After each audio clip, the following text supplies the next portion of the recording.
taken that you saying that wasn't necessarily a prediction officially. It's just that perhaps a suggestion or a statement of truth, like Silas is good at level 1. This you know who's good at it, like implying Silas, but not implying the level 1 exchange. But I'm gonna go ahead and say, like, yeah, I think we could have predicted it, and I think you did. This matchup that they opted into. Yeah. Also predicting the Silas to be picked. I had a little rant yesterday about how I think Silas is extremely strong, especially before we saw Doran just pick Gwen into it and it have an excellent time against the Silas, against a very low range composition. Again, a very low range composition here from Nongshim. But, some less tools. I think Silas will be a little bit better into this comp compared to the Gwen one, that's for sure.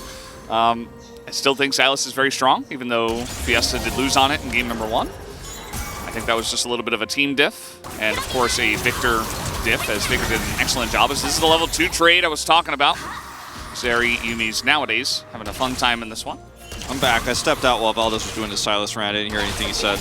Sorry, what? That was like a mini one. That wasn't even like a real one. You gotta watch the carpet space, or rather the no carpet. You guys should see the real one. You guys should see what this guy will talk about when a blast plant gets used when we're sitting over there on the desk. I mean, sometimes I walk away to grab some more coffee, and I come back and Valdez is still talking about it, like to the chair I was sitting in before. Man, these blast plants. I mean, that's what makes you. That's one of the reasons why you're a great league commentator, is you have passion about the game. Back in my day. You've got passion about the game. You have very strong opinions, and that's what we need. That's what the LCK needs. Okay? I think pretty much everybody here at the LCK has that, and that's a good thing, generally. Yeah. I mean, we do. You just have your specific ones. Mine are just very pointed, very, specific, as you mentioned. We did see that red highlight earlier in the draft about the Aatrox from Kronk. Never fully explained, Maybe that's one of his I was waiting. ones. I'm like, he's going to have some great hot take here. I'm really ready to hear it. And then he was like, oh, actually, Rascal played it really well. I'm like, what? Who put that red box on the Aatrox? Tell me why I'm wrong. I want to hear it. Faker's having an amazing early game here. So, what? Okay, 1 auto, and he actually took 2 turret shots to Faker. Pretty close. That doesn't count as a caster curse, but Sylvie is coming up. I suppose baited? I mean, here comes Sylvie and Faker now. And a little bit of trouble is going to have to flash. And guess what? I mean, Fiesta holds on to his. Still not a caster curse, right? No, of course not. Perfectly timed stopwatch, by the way, for Fiesta here, instead of going for the boots. Because what's so interesting about this is, for a long time, it's like, okay, first strike Silas, some extra money, you're going for the boots, you're going to save some money there, you get your Rod of Ages early, you feel really good. But then you build Zhonya second pretty much every game, you become a tanky frontline, especially into a comp like what T1 is running. This time he's like, I'll save money on Zhonya's. It's actually a more expensive item than as it turns out. And I actually really like this rune choice from Fiesta as a result. Yeah, he's playing Silas, he's taking stopwatch. What isn't there to like about this player? You gotta get some more fans for Fiesta. He flashed a comment. He's got a great name. Yeah. He solo killed Showmaker? He killed Showmaker that one time. He made Faker flash as well. I saw that. He even got the kill onto him with the little block. I just wait for the day that in the LCK we have Fiesta versus Feisty. Might be sooner than we think. Might be sooner than we think. Yeah, could happen. As Vital showing a lot of respect here in this lane. Walked up at level 2 against level 3. Guma was very scared, but didn't actually take too much damage. Bubble hits. A little bubble, but what do you do when you're Zeri? You move forward. That is what Vital has decided to do, although that trade did not look nearly as good as some of the other trades we have seen. You usually move forward to dodge the bubble, not after the bubble. In this case, Sylvie is coming over, though, so trying to bait this one, but they haven't seen Owner just yet, and Sylvie will be revealed by the sword, so I think that is going to be the end of this story. Fiesta, though. Watch Fiesta. This should be called. Sylvie is coming in. They're just going for the gank. There's the turnaround, and then Sylvie's just going to die too quickly. Oh, no, he's going to live. Jonah Strong. Jonah Strong. She baited me so hard. Do that to us, Jonah. It didn't seem right. Something didn't seem right. I wasn't going to say anything. I was like, it doesn't seem right. Baited us so hard. Speaking of baiting. Nope, gonna miss. Nice little dash. Swinging and a miss. Good hold from Vital. Strike 1. Here. Dundan's just having a great time. Yes. Oh, man. Well, the early game, obviously, you're kind of a punching bag. Yeah. And by kind of, I mean completely. He has Ignite. If he hit that and he ignited him, I mean, Yeah. And he's saves on didn't sealed. flash. Who knows? Okay, trying to get level 5 here. Very close to it. As you can see, sitting at 90%. Sylvie doesn't have 6, and there's another ward. He's back. Here we go again. And okay. The bot lane is a 3v3 if you guys haven't been tuning into 13.1, the meta. Especially with these picks. Yeah, it is a 3v3 lane. Yeah. And, you know, with no 6 for Sylvie, it's just like, there's a little bit more damage on the other side. And this Wolf camp is not going to get him to 6 either. Still a ways away from it, so we're backing away. No early Drake take. This Wolf camp isn't going to last very long, as he takes it down very fast. No. Also, Good job, jungler. Taking him out. Just doing the jungle thing. Two-headed Merc Wolf, you know, is Yep. Wait, two-headed? yeah, you know the middle wolf. Just It has two heads. heads? This is a serious question. It's got 2 heads, man. Really? Yeah. I didn't know that. Yeah, the middle one's got 2 heads, so it's like kind of like 4 wolves in there. I'm not trolling you. Are you? What? It's got 2 How heads. have I never heard this before? Is this like a new addition? The only reason I ever really thought about this was because when I first joined, people were like, oh, is Wolf in League of Legends, they're a wolf type thing? And I was like, well, there's Wolf Camp. And then I looked it up, and it's Merc Wolf, the big one. There's Warwick, even though he doesn't. He's a werewolf, he's not a wolf. There's a big difference, Valdez. He's temporarily a wolf during full moons. And, well, I mean, he becomes a wolf, I I think guess. that's close enough. I guess he's not really a werewolf, though, is he? Because he's, like, fully transformed. He's never a human. Yeah, he's like always a wolf. Neither of us are right. Well, I'm just waiting for the next wolf camp to be taken. I just want to see the 2 heads. Like, I didn't know there were 2 heads. This is actually so ironically like the least action there's ever been in a Lucian versus Zeri game. Like, they all hovered bottom side, but It's like figured out now. yeah. Both sides are like, no, we know exactly what happens here. When, Level like, 6? Yeah.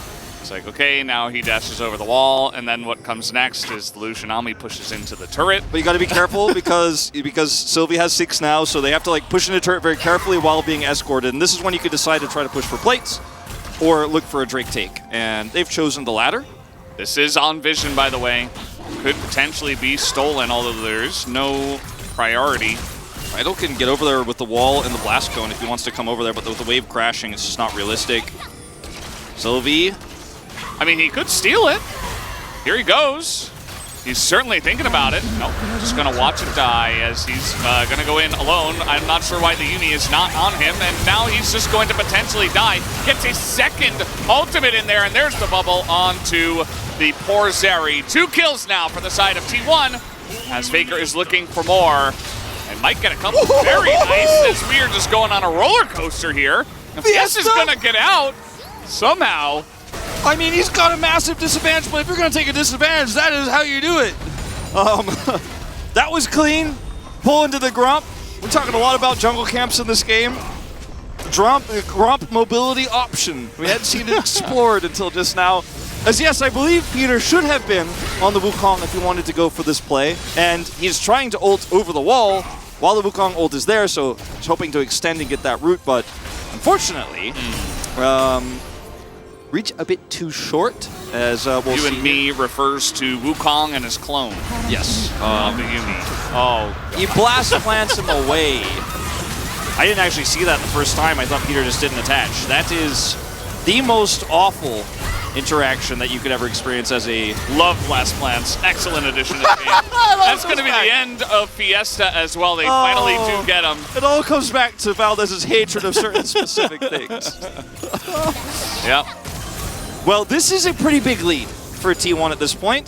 2,500 gold up. Gonna catch this wave here. T1, a lot of pings. You know, we're seeing a lot of like singular vision here from the side of Jonas Strong. Where is Sylvie? No ult, so even if he was here, a bit risky. Well, there is a blue wolf. very suspiciously on the bottom side here. Yeah, I see that. I see that. Ult's coming up in like 3 seconds here. Very suspicious. I'm not sure about that guy, as now he's trying to go in, but he does not have his ult. Finally gets it. Is it too little, too late? Okay, they're going to trade junglers. As now Vital going forward. He's got the double buff, but he's getting burst down by Guma, who already has the kill for us. Peter also going to be taken out. And T1, they decided, actually, Peter will live. Either way, T1 are absolutely dunking on the bottom side of the map in this game. It was an okay start, but as it turns out, all T1 needed to beat Nongshim was some good old-fashioned Lucian, Nami, and Desiree. Just the old classic 13.1. And of course, LCK Summer 2022. You know, the normal answer, the big-time response, and Sylvie both hiding in the alcove there, avoiding all vision, while T1 are like very much like, he's definitely here, right? Like, I'm pretty sure like 100% he's here, and then barely gets his ult, and then still is burst down. Yeah. Tragedy at the LCK. I think, like you were saying, he was trying not to engage before he had his ult, and it was like 2-3 seconds away, and then they just found him. It's so awkward for Sylvie, who unfortunately can't find much luck on the red side today. Yeah, coming up empty. And this game is pretty thoroughly done at this point. You know, the Wolf, this game is over call that love it or hate it, you know. This one is looking like it's probably in the bag here, unfortunately. Because look at let's talk about, we've been talking about this lane, and I guess we'll talk about it a little bit longer, is bad news. Yeah. Bad news. Any dive enjoyers? They like put a ward here, they're like, oh yeah, Wukong really isn't there, is he? Well, they're going to see him now. Might be a little bit too little. Late bubble. Not going to get him there. So, okay, it's still bad news, by the way. It's just less bad news, as Vital's going to swap to top. Going it's top. Coming down, but they're going to lose some plates down here. Outside of this Lucian lane, where the majority of the gold difference is, Fiesta has been picked, right? He very far behind this Azir. Top side, it's not looking any better, okay? Thank you, Korean Production, for putting this crap up. Flash comes in, Zeus will be rooted, and he should be taken out. There's not enough damage here, so trading one back. Finally. It's a whole turret on the bottom side, but trading one back at least. Yeah. T1 still extremely happy about this, as the culling will take down Dindin's shield. The back massage is real. Yeah. It's like, thank you, I've been stressed out a lot recently. I was out of the meta for a while. I'm just trying to get back into it slowly. Fiesta's like, I swear Silas is good. I know that he is. Good stopwatch. Perfectly timed. Oh, speaking of, okay. We're just going to pretend that didn't happen and move on. Sylvie is taking the Rip Herald somehow because they were diving mid. And Vital's going to get a whole turret and bounty gold for his team at 14 minutes. So, hey, small victories. And, you know, it's, you know, the new thing to say that's cool in games like this is it could be worse. There's just going to be a 2-stack Drakes, and hey, it's Mountain Soul. Unlucky. Uh-oh. Sylvie is just dead again. He has Flash, but he's just not going to use it. Zeus looks pretty angry. That's a very scary Jace, who quite literally just slam dunked on the Wukong. Yeah, I know you're in the area. I see that Rift Herald announcement, and I'm gonna have to punish you. I'm gonna have to be the Rift Herald police. You've taken a T1 early game objective. We do not allow that, and we'll have to pay the price. There he is going in to take the Krugs. Not actually, but he is getting some good warding. A shot of Wolves, perhaps? Against Vital? Will we ever get a shot of Wolves? Like, hold on. Oh! Nah. Oh, so close. Valdez still doesn't know if I'm trolling him or not about the two thing. Oh no, the Wolves are dead. Oh, they're gone. They're gone. Okay. Unlucky. Yeah, this is a game of League of Legends that we could have. There are 2 wolves inside me. Oh no. There are two wolf camps inside Summoner's Rift. There are, that's true. Vital in a very safe place to be Azeri because of that ability, but the turret will be deleted as a result of T1's massive advantage in this game. You know, this could have been game 2 as well. Vital nearly dies, And T1 are just hold up around. You ever seen the Scion flank? This is not Bowser's stream. This is the LCK. This is not Challengers. This is not Challengers Battle. This is not Challengers Chronicle. Here he comes. Here he comes. There he went. I don't even know what to say. He came and went like the passing of seasons. Din is everlasting. And T1, he will come again. Just in a laugh few at months. him. Yeah, that's well. You ever play a game of League of Legends and have over 1,700 gold more in turret plates than your opposing team? Yes, but not in a pro league. Yeah, it doesn't happen too often. Okay, another punish. Zeus did see him, right? I'm not sure if he did. He's just going to hop onto the minions here. He's not in a great spot, as looks like perhaps finally they will be able to punish Zeus on the bottom side of the map. Small victories / could be worse. Still no look at the Wolf camp. Hasn't respawned yet. And, well, hey, a little bit of extra gold for the Wukong. Picking it up. Do you think this is a build that people can get behind? Which build? I can't even speak anymore. Game 6. Faker's build? No. Oh no, he built an Oblivion Orb. No, that's into a Silas. Oh, there's a YouTube video about it already in the works. Not going to be happy with that. I can name a few content creators who are already writing the script. The content is being created right now, as we speak. I can get somebody's on ChatGPT right now making a script. I can get behind everything but the Oblivion Orb, and then I think the Oblivion Orb is also not terrible because it's going to get value against the Zeri as well as the Yuumi in this case. Yeah, in this case it's not like just the Silas, and then you have like it's like Jungle Wukong, who for some reason has like lifeline or something. I don't know. This might be the one where it's like Faker shows how you should, in caps, build Oblivion Orb as is here. You won't believe what Faker built in Game 3. Faker proves it is viable. This Rift Herald has got a long walk, Valdez. This is a Rift Herald like on a pilgrimage. But will the Rift Herald ever reach the turret? This is like there's got to be someone in there. You could make a Disney movie about this Herald's journey. Well, they found Zaya said it's gonna be rated R. Actually, yeah. No happy ending in this story. Oh boy. Oh. Well, he got some gold for it. The bounty has been collected. The story ended pretty quickly, though. There's the wolf! Does it really have 2 heads? Look at it. It Look does. at it closely. Yep. Oh my god. Two heads. How did I 4 never ears, notice 2 snouts. that? I mean, I'm a mid laner, so I steal this from my jungler all the time. Yep. It's just one of the secrets of League of Legends. Valdez is too focused on the negative aspects. Season 3, like that, you go to Raptors and then you go. Maybe that was season 2. You go to Raptors and then you go to Wolves. Now I don't think it always. Raptors. Yeah, I don't think it always had 2 heads, but I'm not sure when the second head was added. Maybe the update of the Rift. Yeah, probably. Probably. All right, this is a fun game. Can they kill Din? No. He has teleport barrier at the moment. I don't think they can kill him. Boating in the bush. But I don't think that him living is a problem.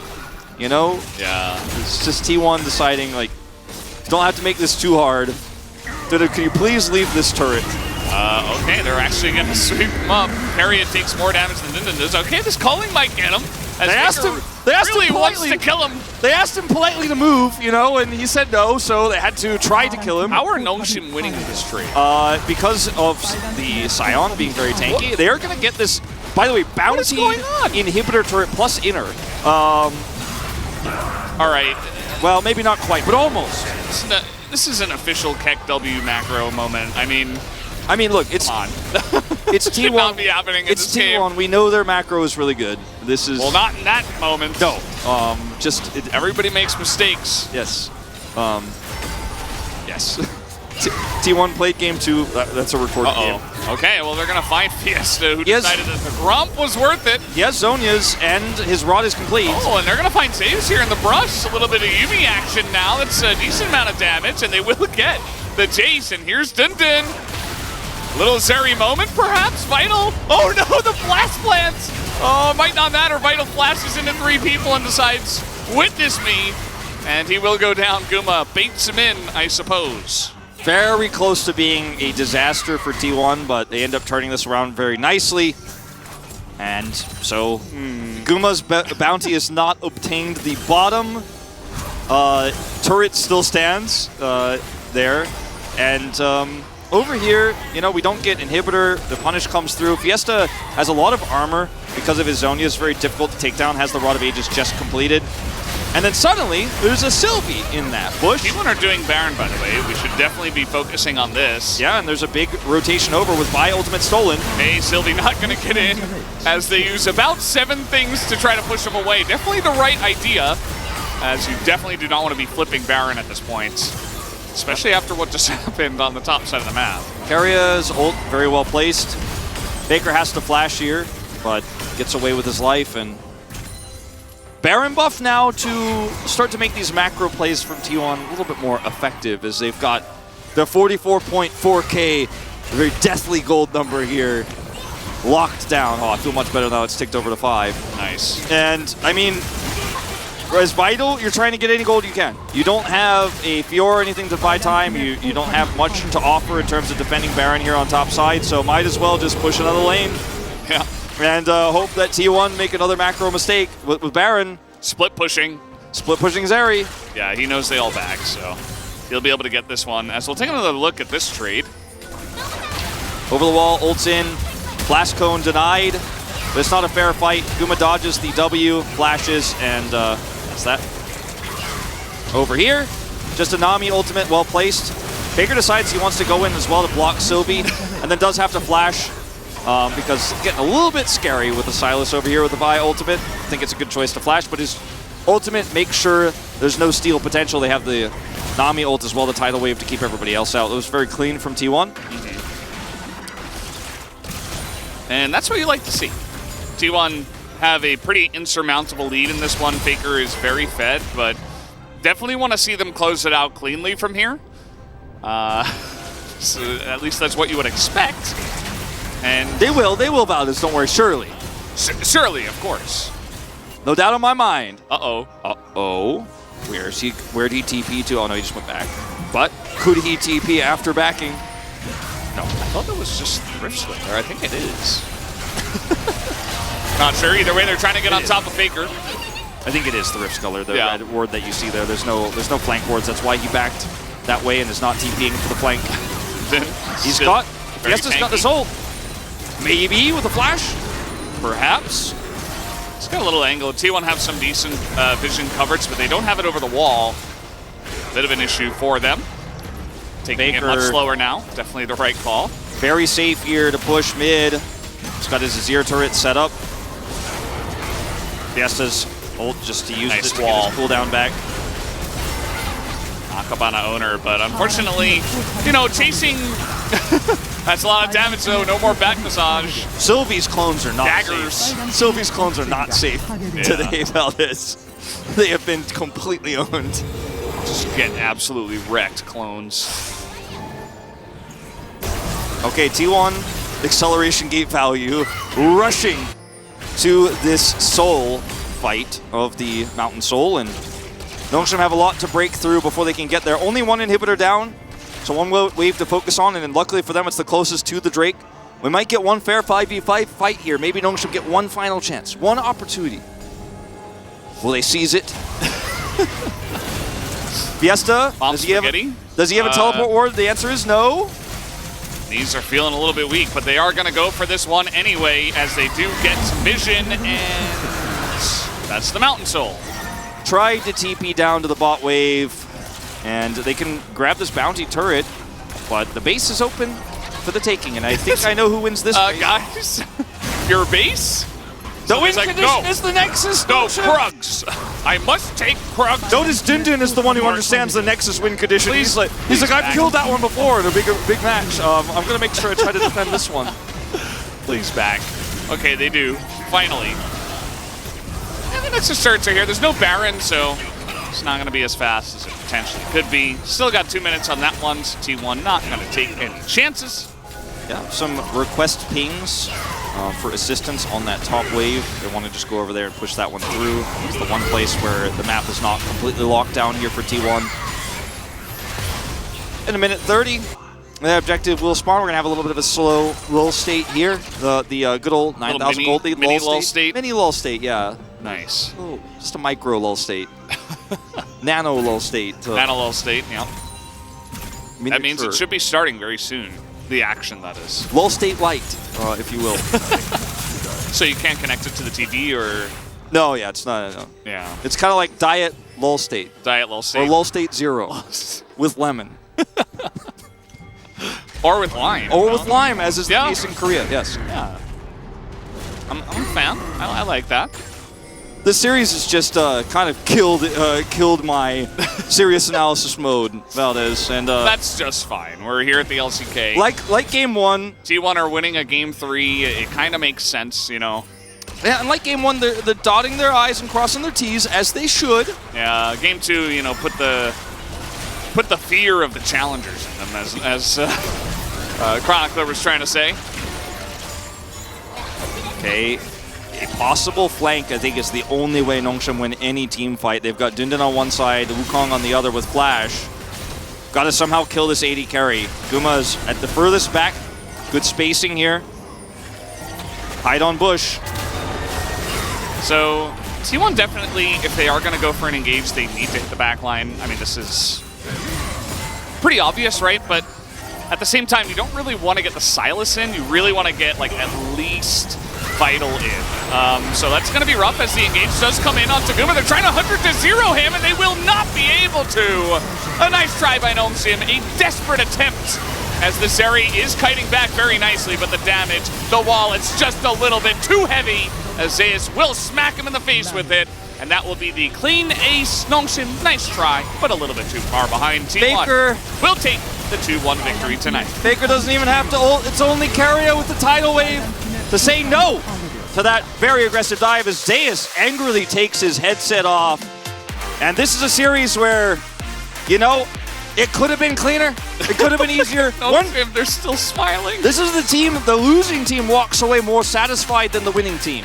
As game number 2, again, leaves a weird taste in your mouth. Game number 3, definitely a lot of anger. You could feel it. A clean game of League of Legends from T1 from start to finish. Dotting their I's, crossing their T's, playing it safely. But it's a series where you know Bengi's going to have a thing or two to say about how that one was played out. And look, T1, with this 2-1, by the way, tie with Gen G, will not reclaim first place tonight.